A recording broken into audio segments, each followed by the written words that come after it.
So everything started when I was in prison. Day one, after, writing Con Air, I wrote Con Air twice. You seen the movie Con Air?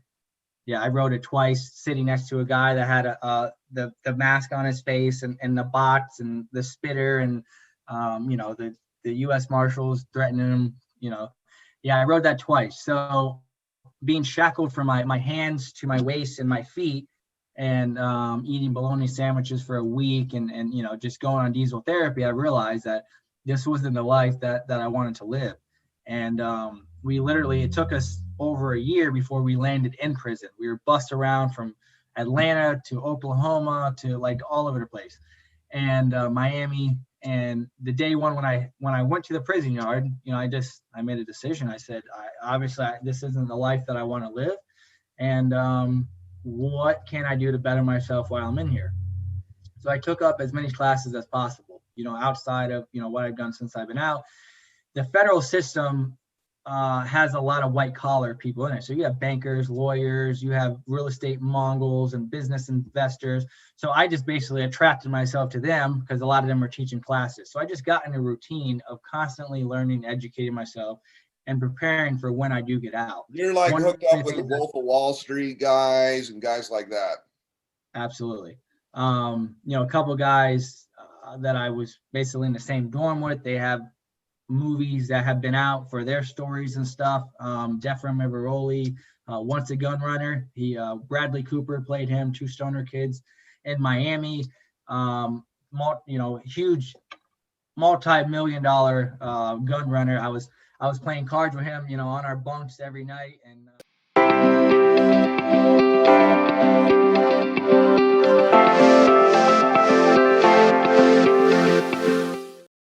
Hello and welcome to another exclusive interview by Recovery Today Magazine at recoverytodaymagazine.com, where first and foremost, we're a magazine of hope.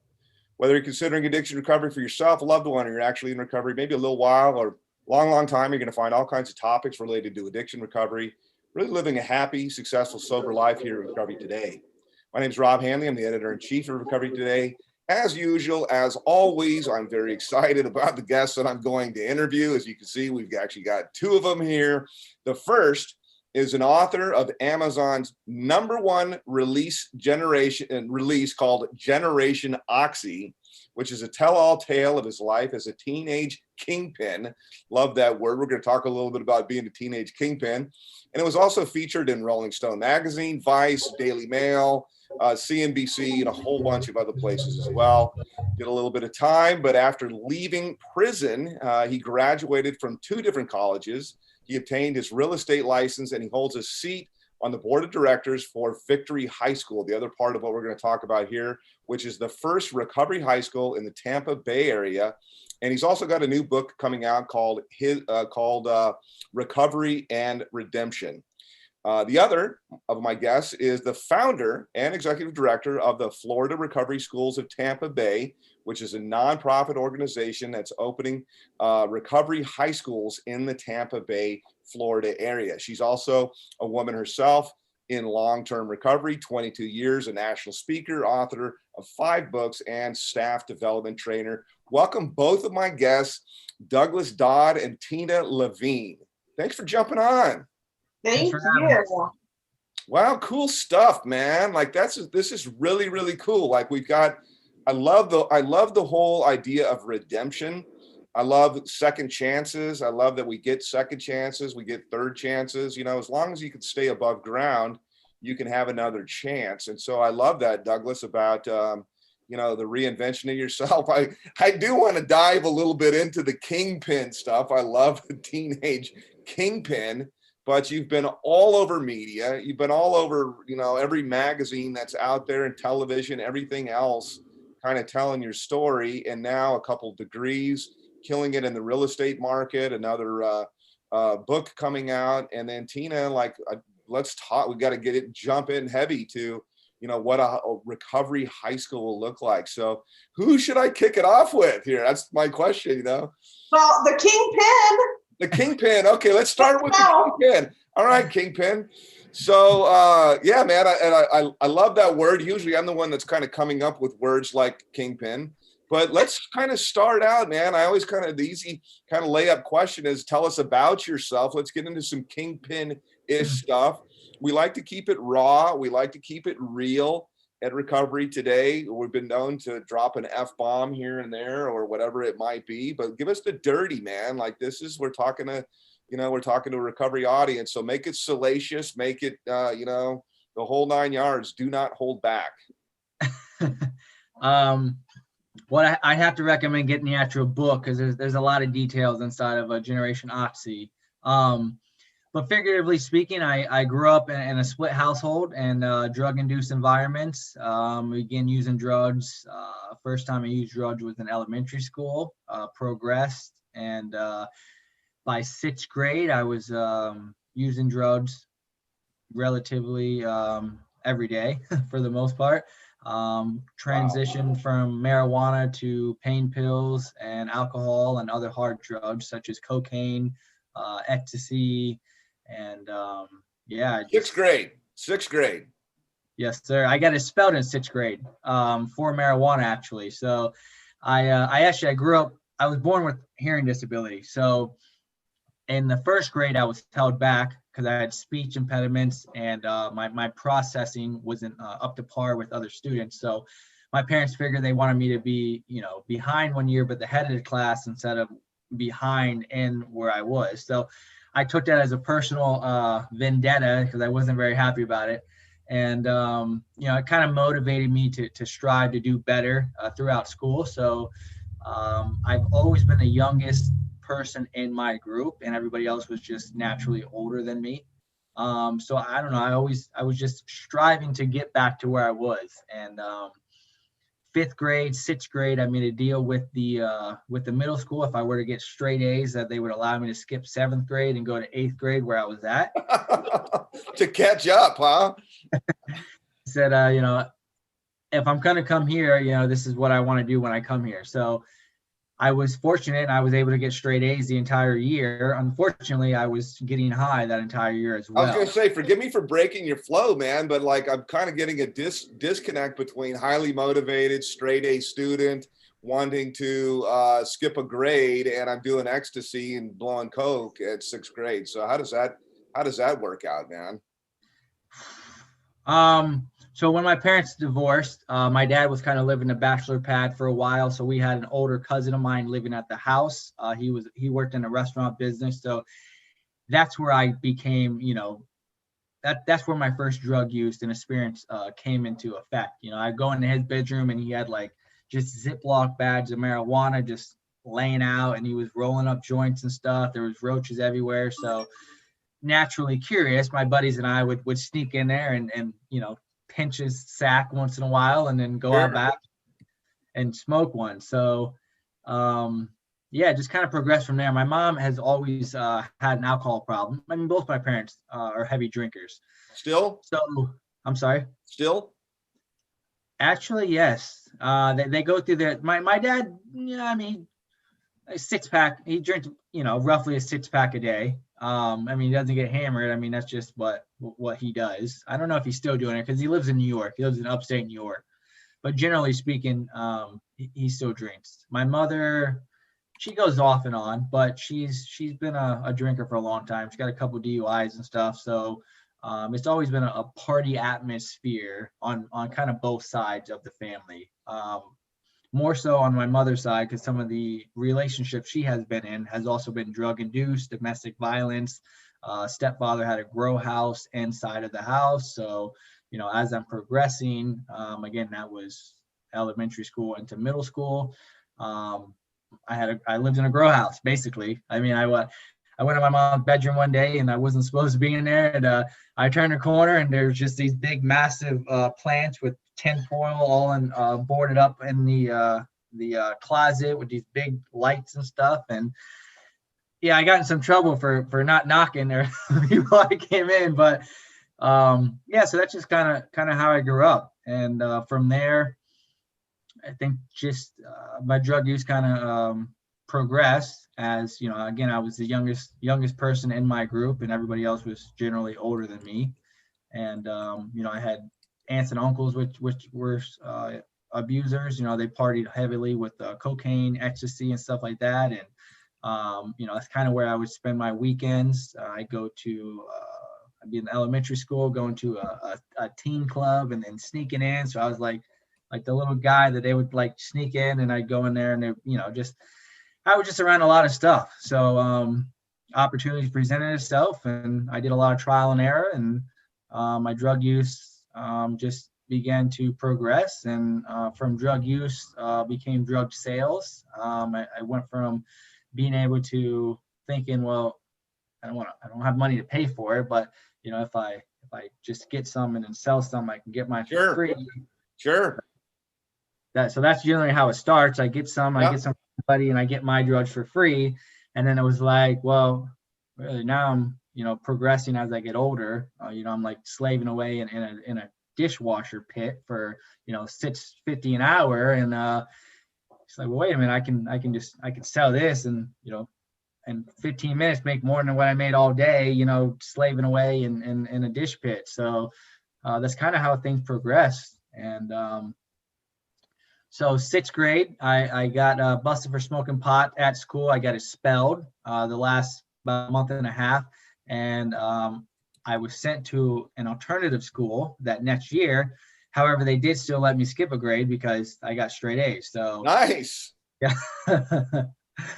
So I remember the principal calling me in, you know, giving me a hard, stern lecture. You know, you could be doing better, this and that. And you know, when he found out I was getting straight A's, he didn't really know what to say, and he was just like, I mean, what do I say? So, I mean, it felt like I was bored, and obviously I needed to be challenged more. So they went ahead and let me skip a grade. So fast forward 8th grade. So that's what they thought, that maybe your drug problem was the fact that you were an overachiever and you were bored and stuff. Yeah, I don't think they really looked into it too deep, but generally speaking, I think that was like an underlying effect. Well, I mean, if he can have success while he's doing drugs, obviously he can be bumped up a grade and hopefully get him off the drugs and just get him focused on the narrow path. Unfortunately, you know, in between that time, my mom also had, you know, she's been married 3 times. 2 of them has ended in domestic violence, restraining orders, 911 calls, death threats, some really harsh domestic violence circumstances and issues. And my father in 8th grade, you know, he's actually on his 3rd marriage right now. And in 8th grade, he decided to uproot and move to New York. So generally speaking, I live with my father full time. You know, he generally, it's the other way around, but my father was the more stable parent, you know, relatively speaking. And I was with him throughout the weekdays and my mom on the weekends.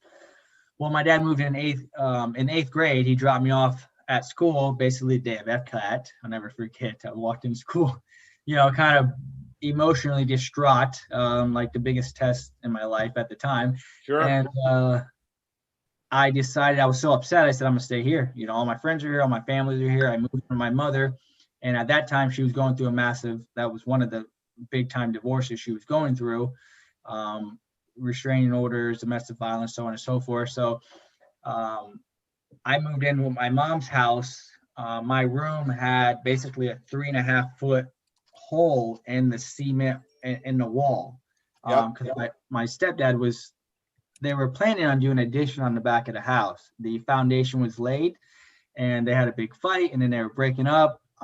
He had to leave the house, and he was getting the vacant property next door. Well, he came back with a sledgehammer and just knocked the hole all the way through the wall, knowing that I was moving in. And I guess his logic was, you know, she would have to bring him back. I don't know for sure, but that's the environment I moved into in my mom's house in 9th grade. So that's when I was starting high school. And then, you know, I was kind of the man of the house. My mom has always been a very hard worker. She doesn't really get the work smarter rather than harder concept. You know, she's just always been like, she's a waitress. She's never really took the time. Waitresses are hard working, man. Yeah, she's never really taken time to educate herself, but she's always been a hard worker, provides for herself. I mean, she's great in that aspect, reliable, dependable. But unfortunately, the money is not the best. So, Especially in the middle of a pandemic, although you do live in Florida where there isn't a pandemic. So, right.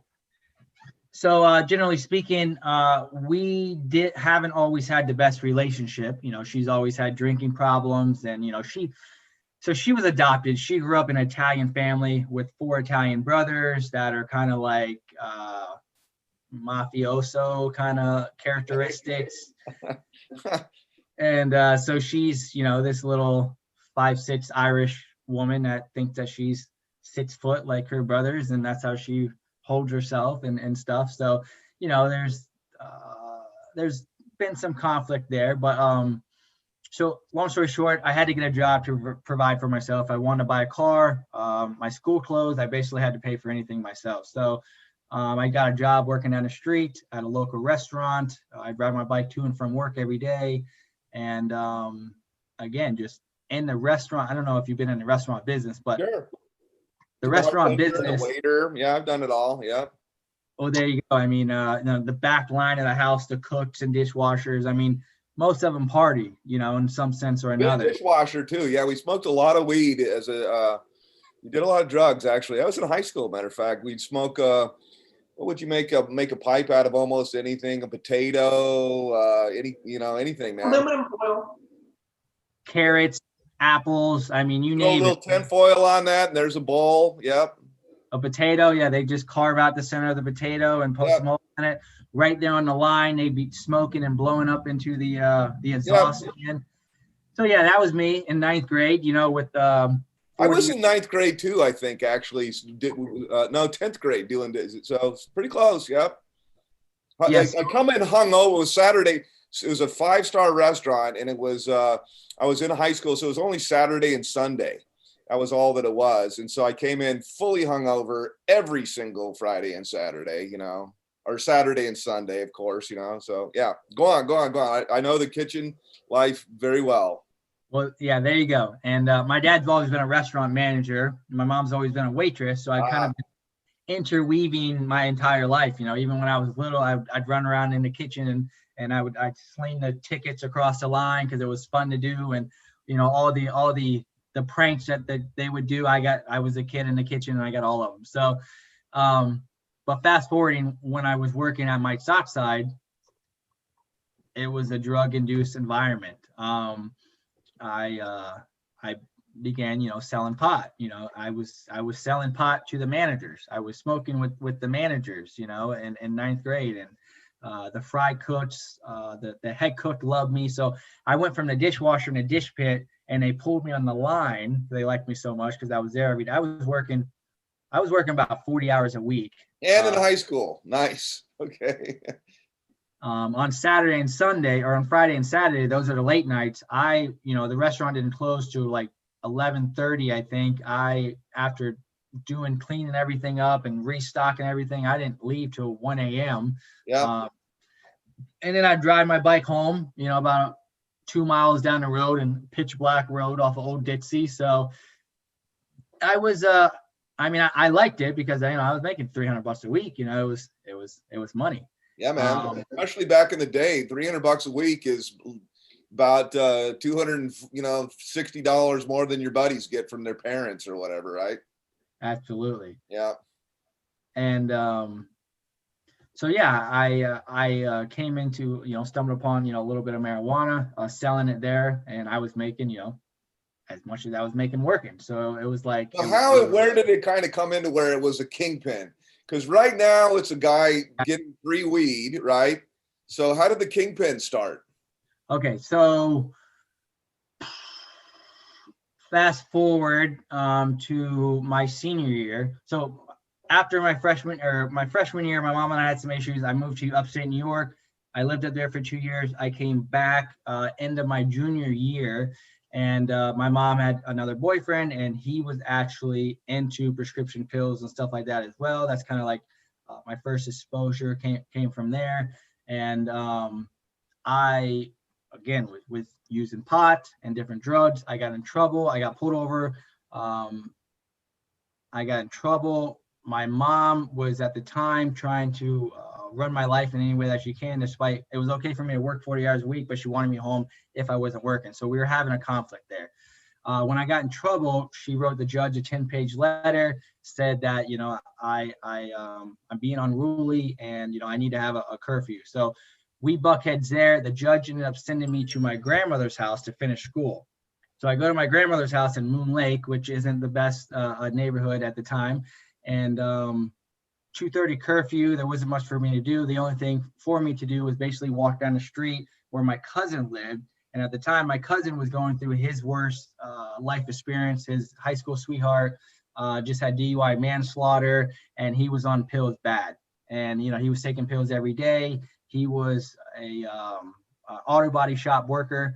And he actually put me in contact with my first connect in reference to getting prescription pain pills. So one of my buddies at school, some guy I wrestled with, we were playing poker one night, and his older brother, which was also a heavy user on prescription pain pills, the topic came up, and I linked one thing to another. This guy was looking for pills. My cousin had, obviously a fluent connection with them, and he put me onto this guy that lived behind an auto body shop, which was a biker.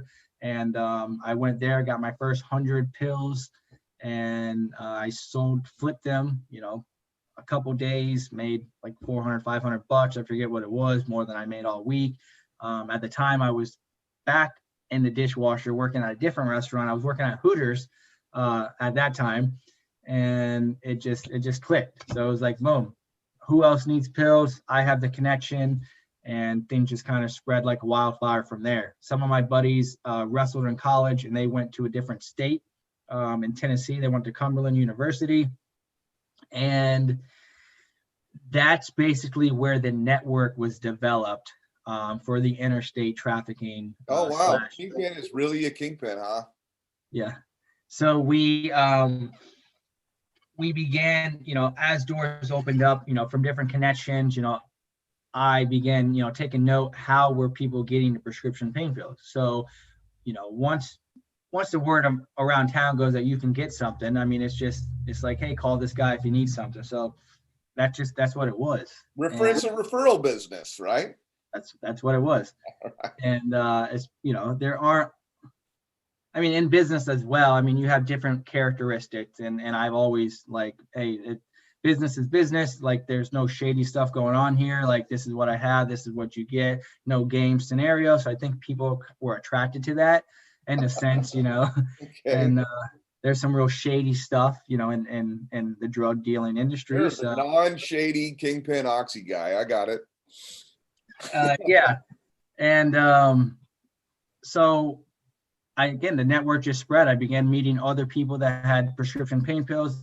I would then sponsor them in a sense where prescription pain pills were astronomically costly. To go to the doctor cost a few $100s. To get your prescription out of the pharmacy, if you had 120 Oxy 80s, at the time, I think they're paying roughly $1,600 for 120 pills. Then you're going to have, 240 oxycodones, and they're going to pay another $300. So we're talking $1,900 for someone to get their pain medication. I don't know about you, but there aren't a lot of people that just have $1,900 every month to spend on their medication.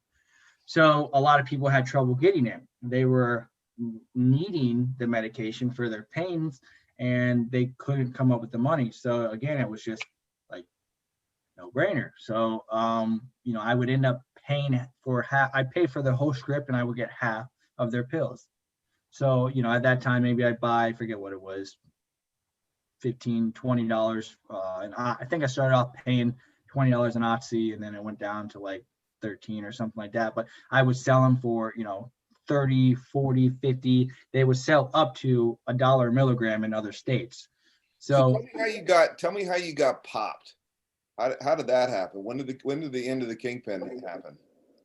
So as things progressed and we started venturing out into multiple states, because again, my buddies wrestled in Tennessee, and from Tennessee, you had people coming, from Alaska, from South Carolina, from New York. So you had all these people coming into this university, and things just started to spread. So we began shipping to multiple states. And as that revved up, so did the caution and the opportunity to get busted. So from going from just taking people, we then transitioned into getting our own prescriptions with our own doctors. And, we went to MRIs, and we had, MRIs done, and, there was a lot of fraudulent things along the way. There was people washing their scripts that we had. There was people, just doing a bunch of crazy stuff to get pills. And I was just like the money person, and they knew, they bring me pills, I give them the money, we ship them out of state. So our main guy in Tennessee got busted, and he was living hot shot fancy, just like my other buddy Lance was. He was living in downtown Channelside, which is a pretty high class area. You got the NFL coach for the Tampa Bay Buccaneers lived in the same building. You had NFL players living in the building, and then you have this 20-year-old 5'8" hot shot with spiky hair and drives a Ford Lightning, which doesn't have a job, living in the building, and having parties every weekend. So naturally, it raised some concerns. Well, his other partner in Tennessee was basically very similar. He was living in a high rise in I think Knoxville. In an environment or a community where doctors and lawyers lived, and he's just this hot shot, just parties every weekend, smoking, so on and so forth. And the cops got called. They came in, they raided the place, and when they raided the place, they found, the jackpot. Yeah, they found guns. They found prescription pads, pills. Yeah. Duffel bag full of money. Ledgers where people owe money. They found everything. So he got busted. Go ahead. He got busted too? Your guy got busted obviously too. I was going to say somebody got busted and then they swam upstream. Like, where's your connection, right? Correct. So the guy in Tennessee, which was my buddy's connection, he got busted first. And basically, some of the guys I was interacting with I always came from like a low class trying to come up. Some of these kids were somewhat privileged and spoiled, in the sense, their parents had money, and that was it. That was the situation with the kid in Tennessee. His dad was like CEO, GM, or something like that. And when they brought him in, it was like, listen, you're either going to prison for a long time, or you can tell us exactly what's happening, and we'll let you go, kind of scenario. Yeah. So that's what happened. He rolled on everybody, and my main guy, my partner, best friend at the time, Lance. It was his main guy in Tennessee. So his main guy in Tennessee basically stepped back. He took a cell phone and he gave a bugged cell phone to his second guy, and then he connected Lance and his second guy, and they just a full on sting. How long did you have? So you were the guy that went away. How long did you go on vacation for? How long did that last? That's funny. When people ask, I tell them I went on vacation. But yeah, I went to federal prison. I got sentenced to 80 months. So wow. I did about 5 years behind the wall, and I did 10 months on house arrest and home confinement, and then 3 years federal probation after that. That had to be pretty gnarly. How old were you too? It was right before my 21st birthday. God, man, you got sent to federal prison at 21? Right before 21. And you're with 5 days before my 21st birthday. And you're with some pretty gnarly dudes in Fed. Absolutely. We, in there, I would think you got white supremacists. You got everything, man. You got everything. Mexican mafia. You got white supremacists. You got plenty of the black crews. You're a little 20-year-old white dude. Oh my God, man. So you get out, you got to be completely traumatized, right? So you finally get out. So now there's the down part of the whole story. How do you not commit suicide? how do you do all this where you're CNBC and writing books and getting degrees and getting real estate? Because most people are addicts and you're dead type of a thing. It has been. I mean, like, what did you find the Lord, or like what? How did you make this radical transition, man? So everything started when I was in prison. Day one, after writing Con Air, I wrote Con Air twice. You seen the movie Con Air? Yeah, I wrote it twice, sitting next to a guy that had the mask on his face and the box and the spitter and the U.S. Marshals threatening him.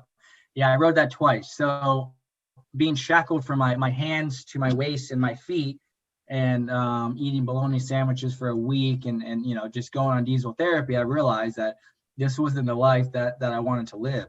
And it took us over a year before we landed in prison. We were bussed around from Atlanta to Oklahoma to like all over the place, and Miami. And the day one when I went to the prison yard, I made a decision. I said, this isn't the life that I want to live, and what can I do to better myself while I'm in here? So I took up as many classes as possible, outside of what I've done since I've been out. The federal system has a lot of white collar people in it. So you have bankers, lawyers, you have real estate Mongols and business investors. So I just basically attracted myself to them because a lot of them are teaching classes. So I just got in a routine of constantly learning, educating myself, and preparing for when I do get out. You're like hooked up with the Wolf of Wallstreet guys and guys like that. Absolutely. A couple of guys that I was basically in the same dorm with, they have movies that have been out for their stories and stuff. Defram Everoli, Once a Gun Runner. Bradley Cooper played him, Two Stoner Kids in Miami. Huge multi-million-dollar gun runner. I was playing cards with him, on our bunks every night. And so what are you thinking? Like, you're in prison and you're stuck, but you're still young, and you're thinking like, I can take this experience. Like, I don't understand the survivor kind of mindset. Like, you're thinking, okay, I really screwed up. I'm in the pokey for 80 months, 5. That's a long time to be there. Like, I'm kind of not understanding a little. I guess maybe it was just a natural. It wasn't like some kind of big, pivotal moment or something like that. Maybe that's just how you're made up. But I'm thinking, are you thinking like, okay, I'm going to use this to my advantage and I'm going to come out and I found out what doesn't work? Like, I'm trying to understand that. I mean, perfect. You hit the nail on the head. I don't know. I guess these guys are probably telling you like, hey man, you're a sharp dude, like this shit doesn't work. I'm 40, I'm this, I'm 50. You're 22, like figure this shit out and go do such and such. You're being mentored in federal prison or something is what I got in my mind. Well, when I seek mentor. So I did have 2 mentors, to be honest with you. One was a guy that's been in for 25 years. His name was Phil DeMerza. He has an insane story, and he recently got out. But he was kind of like my spiritual yogi. After I had a lot of struggles. I mean, I was researching all religions, Christianity. I read Buddhism. I read all the different Muslims just to get an idea, what they consider, Sunni, GI, and all. Sure. I researched as much self-help as I could, just trying to find myself. So got a lot of time on your hands. Absolutely. So I did. I had a yogi master, so to speak, an older guy. Again, he was like 65 or so. We do yoga, 3 days a week. We did a lot of stuff, and I had my business mentors. Was an ex-banker. His name was Scott Becker. And if you want to get ahead, go to prison. Go to federal prison. Seek out the best of the best. Get your education. All right. That's what I did. I mean, we were. Shape. Yeah, I had my physical guy as well, and Bezo, and that's what I did. I just seeked out anybody that was valuable, that that could give me value. Growing up, I grew up in a split household. Both my parents worked 60, 70, 80 hours a week. I didn't necessarily have good mentorship or guidance, so to speak. I mean, I love my parents. Everyone does the best they can do. But at that time, like you said, I would basically just program my mind, you know, with all the, because you got a lot of stuff going on in there, a lot of crazy stuff going on. You got people getting beat up. I mean, their faces getting all broken in, and you got a lot of distractions. And I just wake up every day, look in the mirror, and say, you know, I used to say, another day in paradise was my saying, and graduating from the school, the university of diversity, because it was such a diverse group of people. You know, you had people from all over the world. So going back, I also hung a thing up in my cell, which was a quote, which I can't think of right now. I think it was Michelangelo. I think I put it at the end of my book, but something on the lines of creating value. You know, the best thing you can do is to create value, you know, within yourself. So I was just on I love that, man. God, I feel, you know, the elephant in the room for me is I want to hear so much more of this story. And I've got Tina waiting here too, man. Like, I should have broke this into 2 different stories, because like I've been completely rude to her, but I'm fascinated. I don't want to stop. You stop your story. I guess maybe I'll fast forward a little bit, and then we'll have to have you do something else. But like, you got out, like, so how old are you now? How long have you been, you know, since you? So I just got turned sober 32. in prison too, I guess, also, like what? Absolutely. Yeah, I just turned 32 years old, and I don't know, what was the question? Where you want me to go? So you've been out for a while. Obviously, so you've been out about 5-6 years or something like that. I've been out about 5 years. Yeah. Yep. 15. I got out at the end of 15. Yeah. 14. I got the end of 14. So 6 years. I've been out going, wow. 6 So years. you got out, and then since then you've got 2 college degrees and your real estate license, and you've written 1 book, and you're getting ready to write another one. Correct. Well, the first book was actually on the journey while I was in prison. So again, I partnered with a guy, because that guy I was playing cards with every day, he had a New York Times bestselling author named Guy Lawson write a Rolling Stone article about him. So again, I just kind of like piggybacked, like looked at his story, looked at my story, realized that there was value there. It's an untold story that's never been told before. So I wanted to write a book about it. So I tracked down, you know, one of his writing partners, and I basically partnered with him. And then while I was in prison, you know, we spent, you know, there was a routine and ritual we spent for a good year, where we would meet at the library every day. We'd have to run there because there's only limited seats inside a library when you have 2,000 inmates. So we would literally have to book it there every day. We'd sit there 3 hours, exchange notes, he'd write, I would edit, go back and forth. We did that for a year to develop the manuscript. And when I got out, I then marketed the manuscript for the book that I have. And that's that is a really, so far even, and I know you're not even remotely done, and we're still scratching the surface. That's a remarkable story, I gotta say, man. Like, wow. How did you meet? So now to kind of start to make a connection, how did you meet Tina here, which is a whole nother story about a recovery high school? Like, how did that happen? So I think I first met Tina at an event, or the first time I remember. I think it was at a couple different events, but I think primarily was at a local church, Trinity Church of Christ. We had basically a recovery event. It was Recovery Month, I think it was. And Tina was actually one of the guest speakers there. And I had a booth set up, you know, with my book and everything. And I was selling my books. And again, she was there with her booth and her books, and she was a speaker. And we were just kind of networking and meeting people. And we actually know, you know, a group of similar individuals that we're in connection with within the community. And that's basically how we met. And I'm greatly appreciated the opportunity that she reached out to me about helping out with the first recovery high school in Tampa. And it's actually, we just signed a lease in Newport Richey, which is actually my hometown where I was born. And it's just, I don't know, it's surreal in the sense that I guess for transition, Tina, like, you know, so we're gonna have to break this into 2 for sure. I mean, not the interview itself, but like I'm gonna have to probably do some of this again, because there's so much that's here. I mean, I want to even go deeper on Douglas' story and ask some of the questions I can, but like I want to get to your part. So I guess I would say, first of all, what was your impression when you met when you met Douglas here, and how many years ago was that? So he would have been probably 25, 26, 27, something like that, whatever. So I met him 2 years ago at that event, and I thought, man, I'm not that bad. No, just hearing his story, I'm always like, man, I didn't have it that bad. So no, I'm joking. So similar, I think similar. I think that, by the way, I think the same thing a lot, by the way.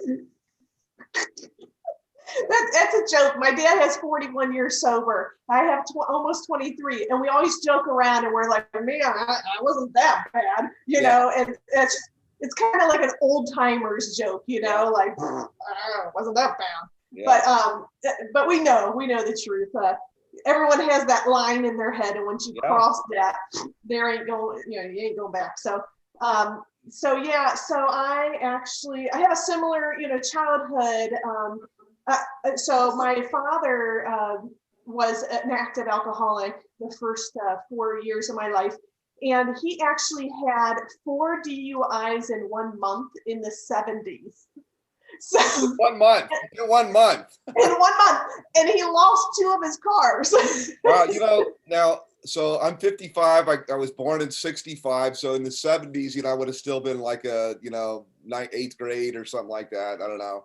But I remember back in the day compared to a DUI now, like you got a ticket. It wasn't even that expensive. It was like, a regular ticket when I grew up in Tucson was like $35 or something, which is probably $100 now or something like that. But yeah, it wasn't a DUI. It was driving. I don't even know what it was. Driving under, I don't know what it was. They called it. It was probably a traffic violation. Drunk driving. It wasn't even under the influence. It was drunk. You had to be drunk. So yeah.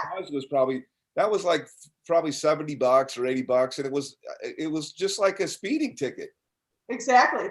Yeah, so he had 4 DUIs in 1 month. And so then he found Alcoholics Anonymous. So he went to Alcoholics Anonymous, and he actually would take me with him. So I was 4 years old, my first AA meeting. And my first impression was, I love these people. They bought me toys. They took care of me. They loved me. And they, we'd go to church, get all dressed up, and, it was like, wow, so it was really cool that, I had my first dad, and then I had my second dad, and then I'll share with you my third dad, who's my best friend today. But so at 4 years old, that was a whole different perspective for me, is to see, wow, there's this group of people that love my dad to life, and that loved me and my sister, my mom, unconditionally. And so I had a really great perspective of support groups in Alcoholics Anonymous. And then, so at 7 years old, my best friend was kidnapped, raped, and murdered. And at that point, it was pivotal. I share that because when you were 7 years old, you're saying, so your friend is 7 years old also? Correct. Yeah, and remember back in the 80s, they actually, they would talk about stranger danger. And we actually knew the murderer, like it was a family friend. So that kind of messed it all up, even more, because then he admitted to killing her and how he did it and all that, and then took the police to her body 3 days later. So here I was as a 7-year-old. Yeah, there's a special place in hell for people like that, by the way.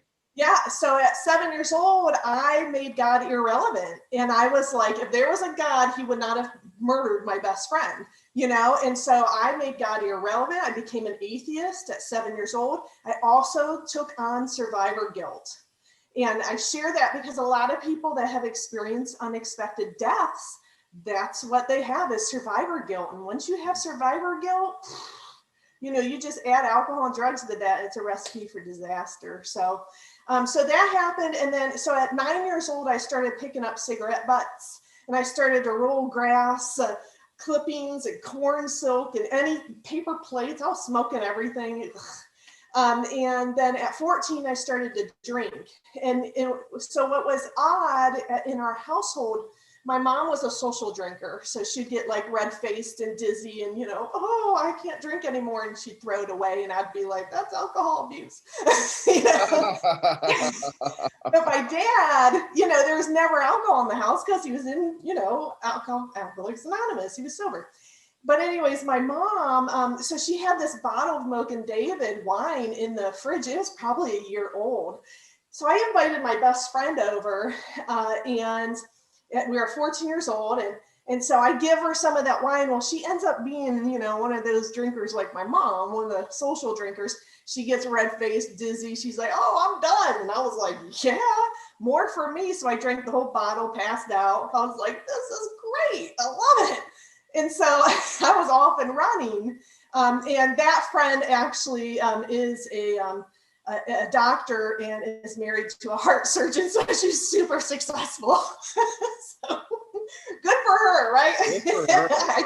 I took a whole different detour. But anyways, so between, as a teenager, I just continued to drink.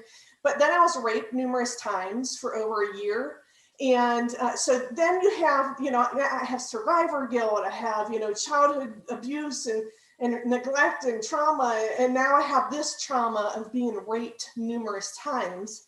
And so it was a very abusive relationship. It was domestic violence. And so I started to drink and then use drugs daily by 19 years old. And I was actually in college, and I'm kind of skipping ahead because I know time-wise. So I was in college and I actually failed 9 courses. And so for me, in my brain, that was, okay, I've crossed the line. So, but it was only drugs. I was like, okay, that's just the drugs. And so I remember I was drunk and I wrote a letter to Dean of the university. I thought his name was Dean. And I'm drunk and I'm like, Dean, I was addicted to drugs. I quit. Please let me back in, because I had gotten kicked out of college. And see, my parents had actually financially stopped supporting me. And my dad said, we're not paying for a party and we're definitely not going to pay to see you die. And so I had to get 3 jobs on top of going to school full time and all this, and then juggle, all my addictions. And it made me realize, like, okay, my drug use is totally out. And I did dabble in some dealing. I was more of a mule, a runner. I dated the drug dealer. It's super convenient. And then, I would make all his runs for him because nobody would, suspect a white girl, in the hood with a backpack on and rollerblades delivering drugs. But I had a backpack on and that. And I also got into a lot of illegal stuff, which I don't share because I just worked 16 years in state government. But I should be, part of the government, not working for the government, if you know what I mean. So a lot of auto theft and a lot of illegal activities, a lot of crimes. I should be in federal prison. That's all I'll say. Wow. But by the grace of God. Statute of limitations. Yeah, that's right. So, so that had happened, and then so actually, Dean readmitted me back into college. So I was on academic probation. I always joke around. I was on probation 5 of the 6 years, but it was academic probation, and I was told I had an amazing time. But so I was 23 years old, and I had quit, using the drugs because that was my problem. But everything I said I would never do with alcohol, I did in January 1998. And that's why I'm talking about that line, that line that we have as alcoholics and addicts. And if I cross that line, then I've gone too far, And so for me, I crossed that line. I was driving drunk all the time. I was going to the bar by myself. I was drinking by myself. I would try to control when I drank and what I drank. So, I went from natural light beer to a classy drink like boxed wine. But as a woman, that you can't get addicted to wine. Right. But so and of course it just spiraled out of control. The last time I drank was January 30th, 1998. And I started to drink with my friend Chris at 4:30 in the afternoon. I had surrounded myself with all men because I drank like the men. If I hung out with the females, I would look like an alcoholic. And so, the men would never be like, my name was Tay Tay, by the way, my street name. Tay Tay, like, you're really pounding them. They wouldn't say that kind of stuff, where my girlfriends would be like, oh, girl, what are you getting a case for yourself for? We're going to share that, but they wanted to share my alcohol and I did not. So I was a pig drinker from the start.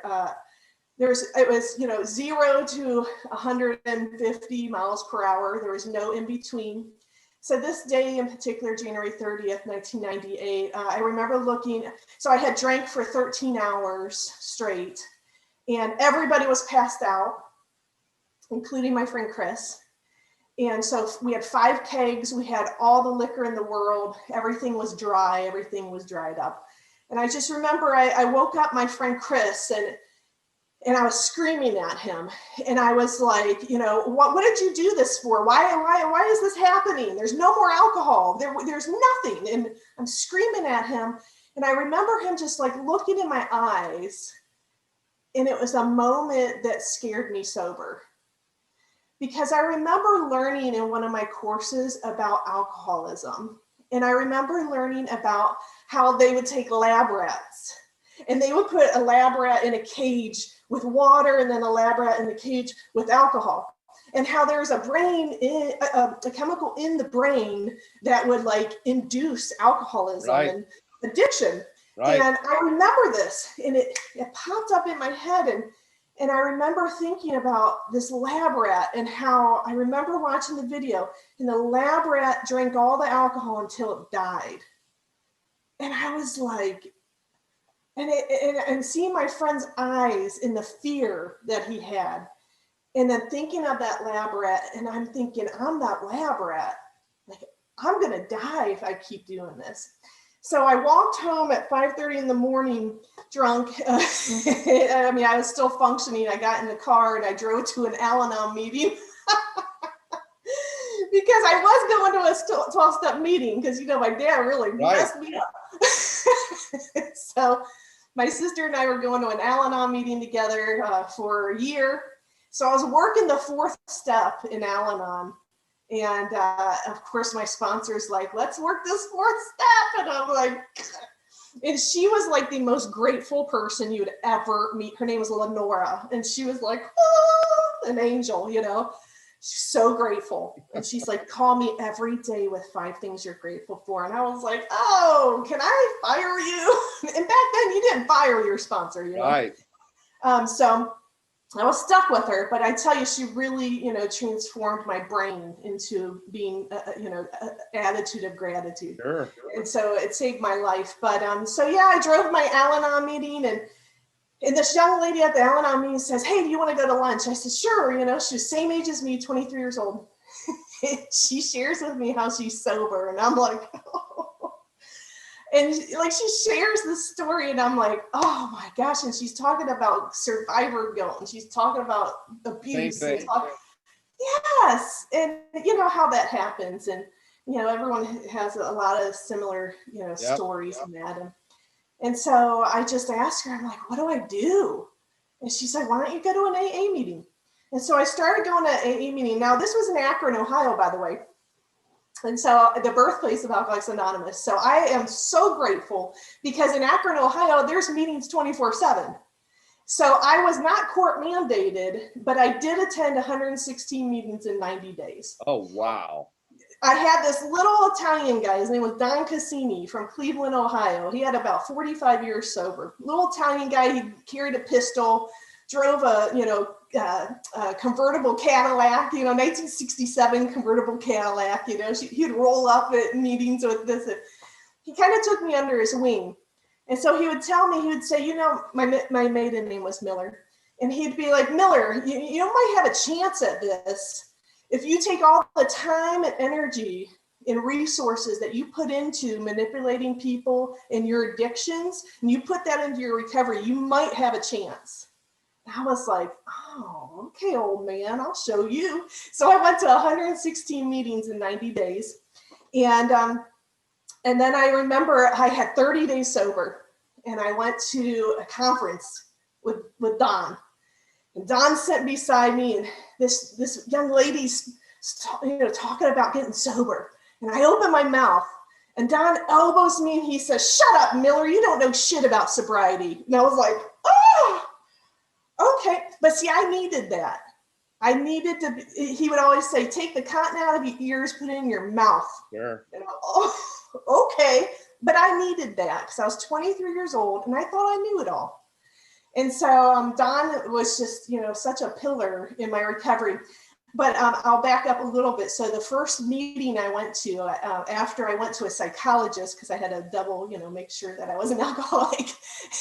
Got to double check that stuff. That's right.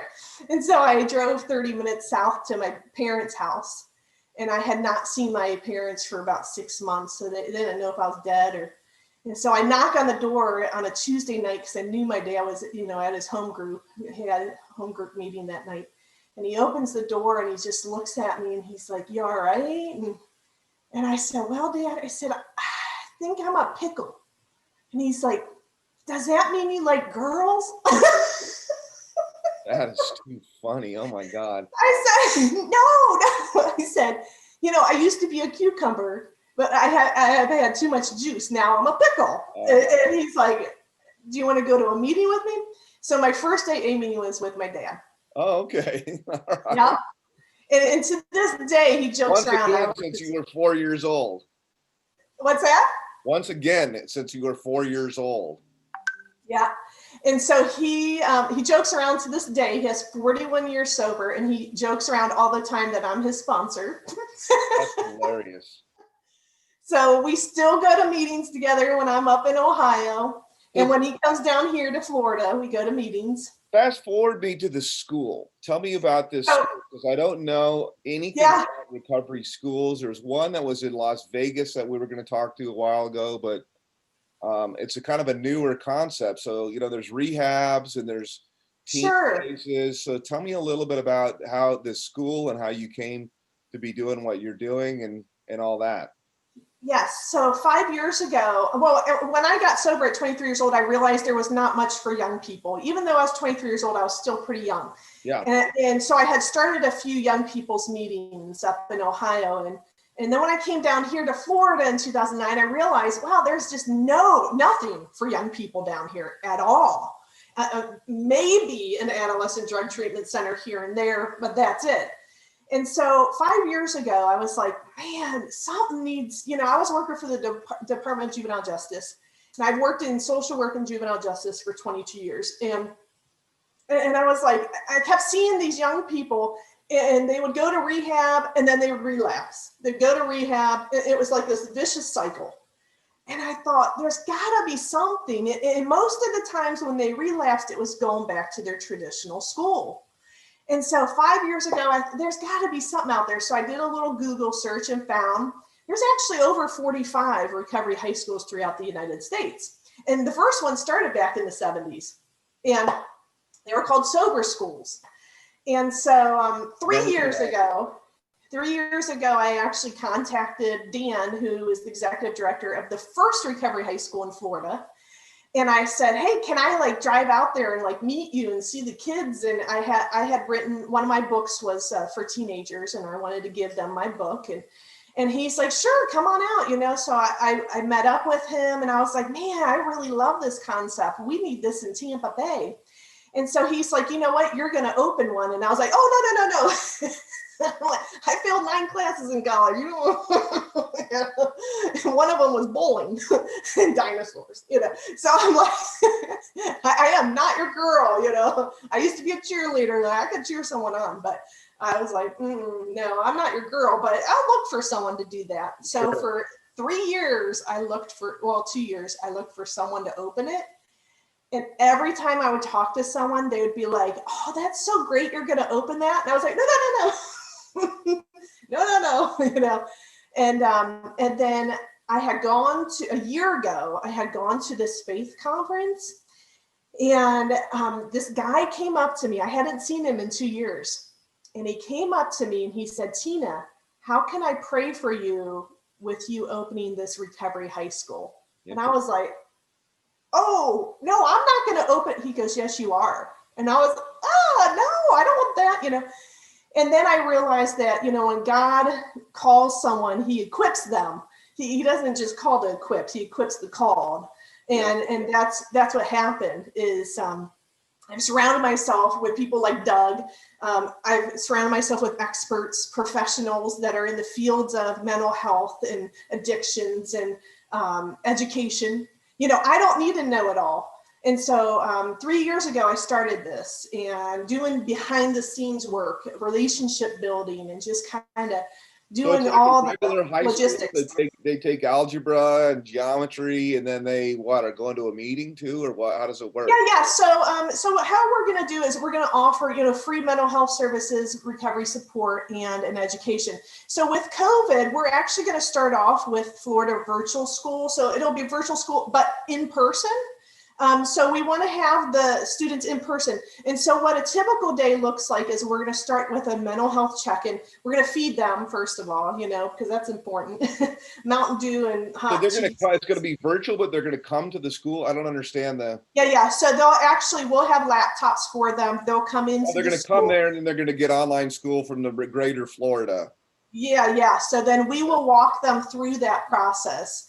And so we start with a mental health check-in, and then we also are going to be doing like prayer, meditation, and positive affirmations, because we want to meet our youth where they're at. Not every youth is going to have faith.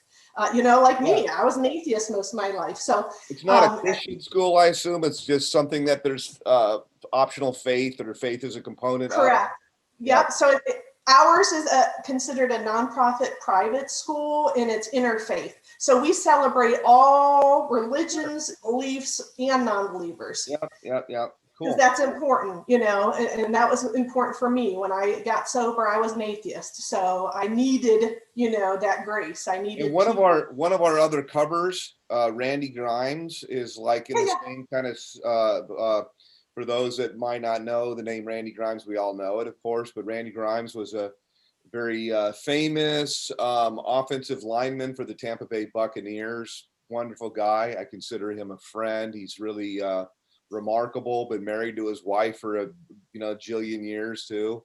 And just a terrific guy. So he has a role also as like a board member, the same as Douglas does. Yes. Yeah. So we have 7 board members. And we actually, I formed Florida Recovery Schools of Tampa Bay at the beginning of this year, and our board members, everyone was in place in March, April, May, and then Douglas actually joined us in July. We voted him in, and then I quit my full-time job with the Department of Juvenile Justice in August and started full-time with Florida Recovery Schools. And, I pinch myself every day because it's exactly what I've always dreamed of doing, and I love it. And, right now I've been working with 10 families during COVID-19, during this time, working with 10 families that actually want to have their students attend our school. One family lives in Virginia. They're going to move here for their son to actually. So I'm actually certified in TBRI. All of my staff, all my volunteers are going to be certified in TBRI as well. It's trust-based relational. What's that? What is TBRI? TBRI is trust-based relational interactions. Good question. Anyways, I'll be able to tell you because it's kind of a therapeutic type of a thing for learning as well, I'm guessing, is what it sounds like. Correct. Yeah. So it's a relation. So it's all about trauma. So what we have found is the majority of our students, especially adolescents that are substance use disorders or co-occurring disorders, majority of it is trauma. For sure. And so Trauma it's is treating, subjective too. It could be really bad cigarette burns or sexual abuse, or it could be emotional, a lot it's all of the neglect. interpretation. What's that? Really, really cool. So, it's funny. I'm thinking in my mind here. I don't want to say, hey, I apologize or something, but like I didn't really know that it was going to be, like this, because there's so much not only to your story, but also obviously to Douglas' story as well. And like, I'm a little bit overwhelmed by all of this, because I really want to dive deep into some of the things about like, how it's going at the school, and what kind of results are the kids having? Well, what kind of results are they having? Do they get sober? Do they stay sober? Do they find hope? They were suicidal? Like all these things I'm thinking of in my mind, all the above, like, what is it? Yeah, so we actually opened the school in January, but the Jacksonville school's been open for 5 years, and exactly what you said, they have students that have longevity of sobriety, 2 years, Yeah. which is phenomenal for a 14-year-old. I mean, it's just amazing. But so with these recovery high schools, what happens is they actually want to come to school. Because we offer support groups in school. We huge. offer therapy in school. So it's very recovery based. Really, really, really cool stuff. And so what I guess I'll kind of ask as I start to try to bring this mountain of these stories together and kind of land it a little bit, like what's in the future for each of you, I guess I'll kind of say. So I know Douglas has got another book coming out, his real estate business. What's going on? I guess start with you, Tina, with the school. Like, what's in the future?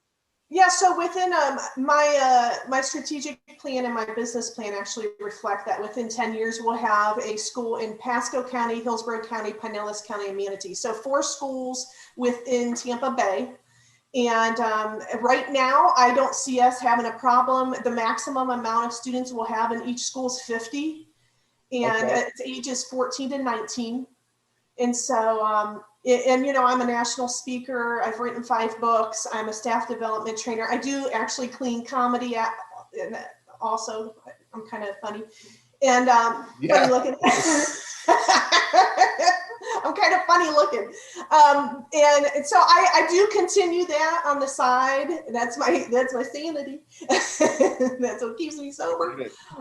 So I really enjoy, having a speaking business and that, but I'll definitely be spearheading this initiative and opening more schools. What do you see? What do you see, Doug? What's up with you, man? I mean, you're only 32. You're still just a pup. Like, you got so many years in front of you, man. What's the plan?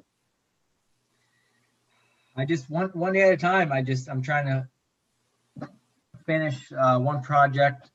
Like I said, the next step is this second book, and I'm actually looking at 2 investment properties right now, 2 little lakefront properties in real estate. So business wise, focusing one thing at a time. Last year was degree, this year was book, but been slowed with everything going on.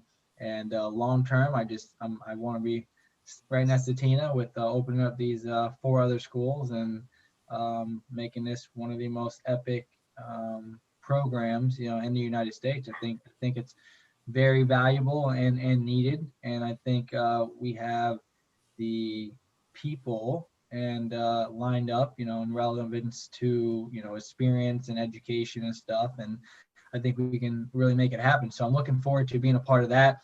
My 10-year goal was to open up my own drug treatment facility. And, it's kind of like what Tina mentioned earlier, in reference to God and, just equipping things. And it's on my bedroom wall, kind of what my goals are. And I actually have a vision board up there. The vision board says #1 real estate in Florida. So this is like my 10-year/20-year goal. #1 real estate in Florida. Yeah, this is my 10-year and 20-year goal. Basically, what it is: award-winning film, because I have a movie deal with my book right now with the New Line Cinema, and award-winning film. I mean, everybody I've talked to says, Mark It's a Malou. cool story, man. Gotta say, obviously, I couldn't, I really couldn't interrupt that kind of a story. It's so, so much there, man. So yeah, so on my vision board, I have #1 real estate agent in Florida, award-winning film, 500 million in 10 years, New York Times best-selling author, and then at the very bottom, I got Florida governor. Governor of Florida. That's like the 20-year goal. But I have a little piece of paper as well written on my bedroom, which talked about like 10-year goal with drug treatment. But again, I think God just kind of just places things in your life. Yeah, And you're a really unique guy. I mean, both of you are obviously in different ways and similar together with your passion for recovery and also for kids. I mean, first of all, to point out the obvious, you're the poster child for a recovery high school because you're getting high in 9th grade and dealing and stuff like that. Kind of the whole thing, like this is what happens if not. And the kind of the unique perspective. Plus, you're still young enough too. It's not like it's many, many, many decades ago. Talking about how we went to school in the 80s or something like that, or the 90s. So, and then, yeah, man, like uniquely ambitious. I was kind of trying to tap into a little bit of that. Generally, there's what we call kind of a Damascus Road experience for somebody that they really arrive at something that is extraordinary or pivotal. God's talking to them, or they do some kind of something which causes them to completely change direction. But in your story, what I kind of picked up a little bit was it kind of sounds like that's in your DNA, that you're just a survivor kind of a person. You go to prison, you gravitate, you get an education in prison with, Michael Milken or, the Wolf of Wall Street or whoever might, Bernie Madoff or whoever happened to be there with you. And now, in 20 years, you'll be the governor and a billionaire and all the other kind of stuff. And then Tina, also what a cool, sad and unique story as well. So I really, for everybody that's kind of watched the interview today, I really wish, obviously I'd broken this apart into 2 pieces and I'm doing my best kind of to weave it together. But I think what both of you are doing is really extraordinary. And I think that it's so cool that you've come together, obviously for the benefit of, young people that are out there. And I love the title, Douglas, of your book, having the word redemption in it, as I mentioned in the beginning. So how can people get a hold of each of you? What can they do to help you? What can they do to support you and all that? Well, I think our #1 goal right now is to get the school up and running. So we have everything in place. Like we said, we have the people, the personnel, and we just signed a 2-year lease at one of the kind of prestige churches in the area. Calvary Worship Center is just phenomenal across the board. I mean, they have such unique stories. The pastor himself, from living under a bridge to building this, this just amazing church. The energy, the atmosphere, it's just so welcoming. And they've had success with other schools, and we are extremely blessed to be at that church. And right now, the only thing we're working on is funding, trying to make sure that when we have the ribbon ceremony on, I think it's the 4th of January, that we can have the donors and sponsors to back this. What's the website and social where people can connect? So Florida Recovery Schools of TampaBay.com is the website. And Florida Recovery, real quick, Florida Recovery Schools of TampaBay.com. That's like 80. Correct. Florida. I know. It is a lot. Okay. They could also just go to become just one, the #1.com. Become just the #1. Become just one with the #1. Become just one. Okay. Yep. Is that your social? Is that your social at Become Just One? That's like a landing page. And so if people, want to actually refer a student or become a volunteer or join our task force, or if they want to donate, cool. That would be great if they could visit. What's your social, Tina? 271. But I thought you meant my social security number. Okay, I got the comedy coming out. I'm also a Scorpio, and my favorite color is purple. Okay. So actually, I'm Tina Talks Truth throughout all social media, but also for the Florida Recovery Schools on Facebook, Florida Recovery Schools of Tampa Bay, And then on Instagram, it's just FRSOFTB. So FRS. Okay, I'm gonna have to go. We'll have to go back and do this and put links in for everything. And so, Douglas, how about you? Where do people connect with you, man? Yeah, same thing. I mean, my first and last name, Douglas Dodd, 100 is my Instagram. You can find me on Facebook, Douglas Dodd. I have a Recovery and Redemption, simple. I have a Facebook page for that as well, a business page. So I also have a Redemption LLC. Is my LLC that I'll be, Oh, kind of wow. expanding. How interesting that I would gravitate toward that word, and that's the name of your company, Redemption LLC. Yeah. Needless to say, I love that, man. I just love the whole idea of a second chance and redemption, man. That as long as you're breathing, as long as you're above ground, it's not over.